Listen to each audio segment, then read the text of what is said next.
আমরা এত পানিতে পড়ে যাইনি,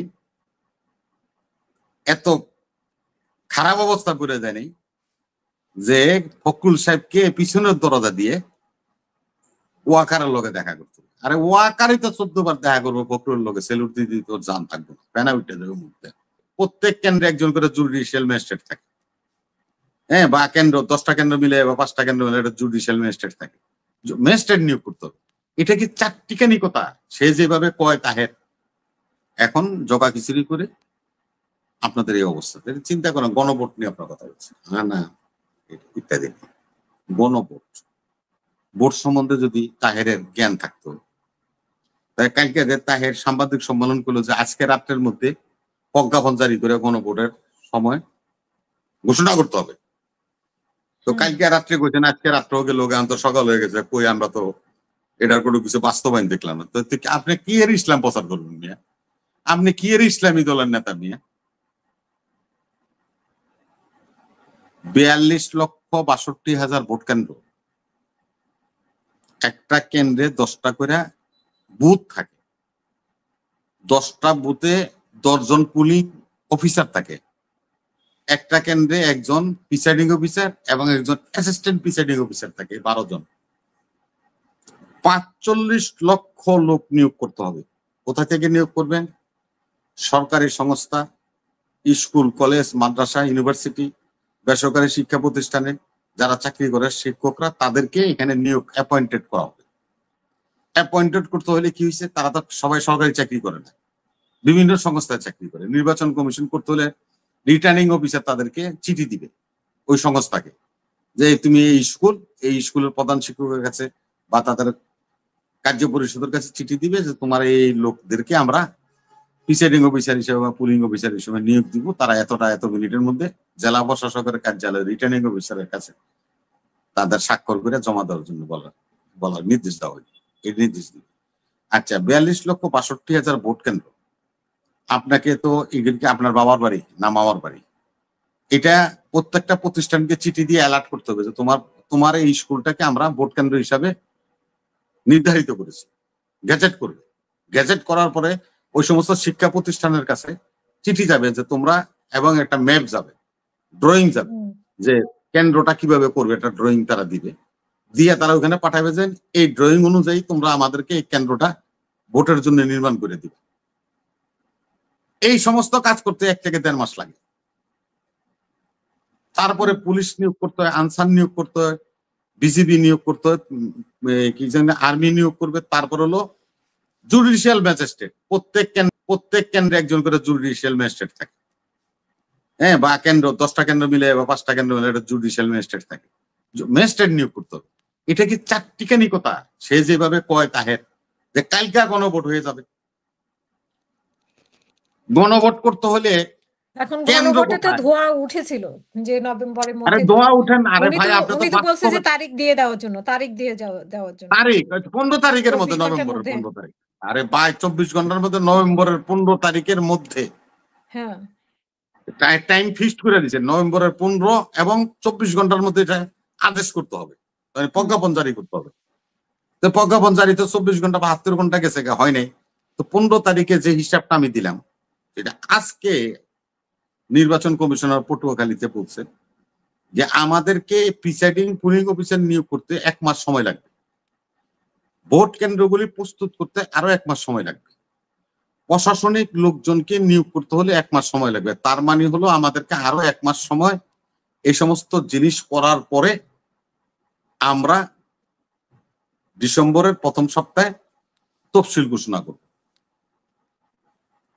এখন বট বাহিনীর কাছে ছেড়ে দিলেন, তুরস্ক পাঠাই দিলেন, ফ্রান্সে ইন্ডিয়ান নাগরিকের কাছে পাঠাই দিলেন, উনি আল্লাহর রহমতে একটা ছবি বানাইয়া দুনিয়া বইরা ছেড়ে দিল। এত সোজা না তো। একটা নির্বাচন করতে 1,500 কোটি টাকার উপরে লাগে। আপনি না ভোট করলেও ব্যালট বানাইতে হবে। 3,000 কোটি টাকা বেঁচে গেছে, বললো তো 3,000 কোটি টাকা বেঁচে গেছে। না লাগবে, এটা লাগবে 1,500 কোটি টাকা। যদি আপনি যেটাই করেন, নির্বাচন করলে 1,500 থেকে 2,000 কোটি টাকা লাগে, এটা স্বাভাবিক নিয়ম। এখন আপনি এটা করবেন, টাকাকে দিবে,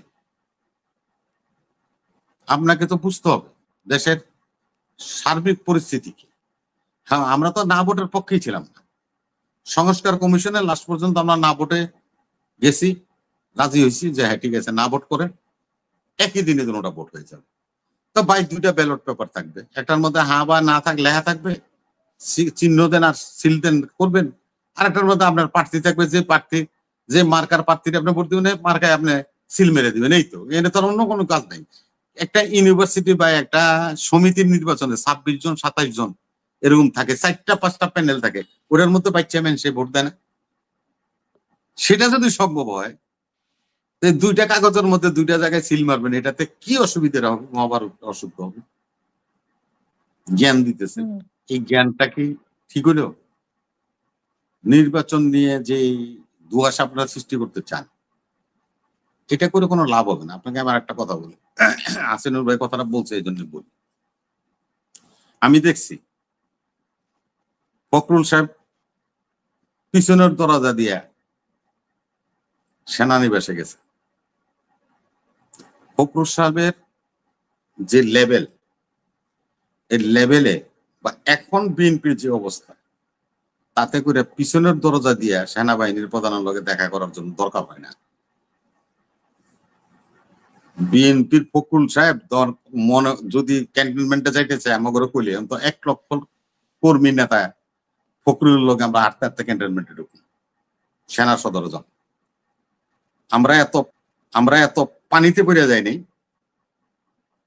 এত খারাপ অবস্থা পড়ে যায়নি যে ফখরুল সাহেবকে পিছনের দরজা দিয়ে ওয়াকারের লগে দেখা করতে। আরে ওয়াকারই তো 14 বার দেখা করবো ফখরুল লগে, সেলুট দিদি তোর জান থাকবো না, ফেনা উঠে যাবে মুখতে।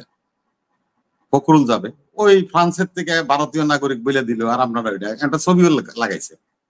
জেনারেল ওয়াকার বই রয়েছে, এই পাশে হলো ফজলে আকবর সাহেব বসে রয়েছে, এই পাশে হলো আমাদের মহাসচিব বসে রয়েছে, এই যেরকম সামনাসামনি, মাঝখানে হলো চেয়ারটা হলো সেনাপ্রধান, সেনা সদরে।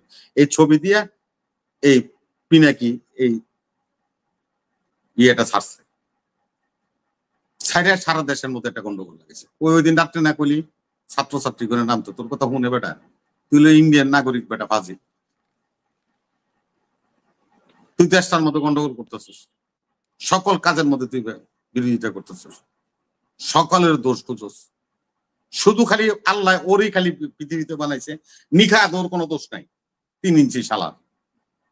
ও জামাতার আমিরের একবার এখন আপনি ওনাকে বকতেছেন কেন? আপনাদের ফখরুল ইসলাম আলমগীর যদি গিয়ে থাকে তাহলে তো ওইটা তো উনি প্রকাশ করছে, এটা তো ওনার দোষ না।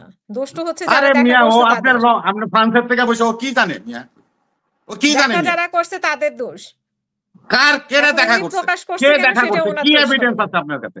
আপনার কাছে কি এভিডেন্স আছে? এমন কথা বলবেন না যে কথাটাকে আপনার জন্য বিপদ ডেকে আনতে পারে। ও তো ফ্রান্সে বসে রয়েছে, এই জন্য ওর বিপদ যায় না। বাংলাদেশে আছেন তো, আমরা আছি। আমি বললে কি হবে এটা আমি বুঝি। একটা সেনাবাহিনীর প্রধানের লোকে একজন একটা পার্টির প্রধান রাতের অন্ধকারে যে দেখা করছে, সেনাবাহিনী কি দেখা এটা করে প্রমাণ না? করতে পারবেন আপনি? না, প্রমাণ করতে সেনাবাহিনী পারবেন। আরে ভাই, আমি আপনাকে বলি যে আপনি যদি প্রমাণ না করতে পারেন, আমি তো এমন কোন কথা বলবো না যে কথা আমার কাছে এভিডেন্স নাই। আপনার এভিডেন্সটা কি আপনি বলেন?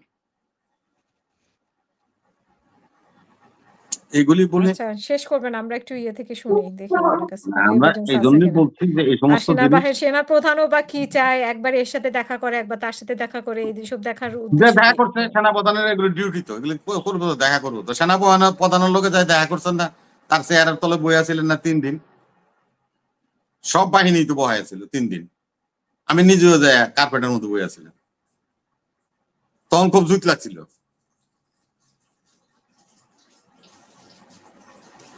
ধন্যবাদ।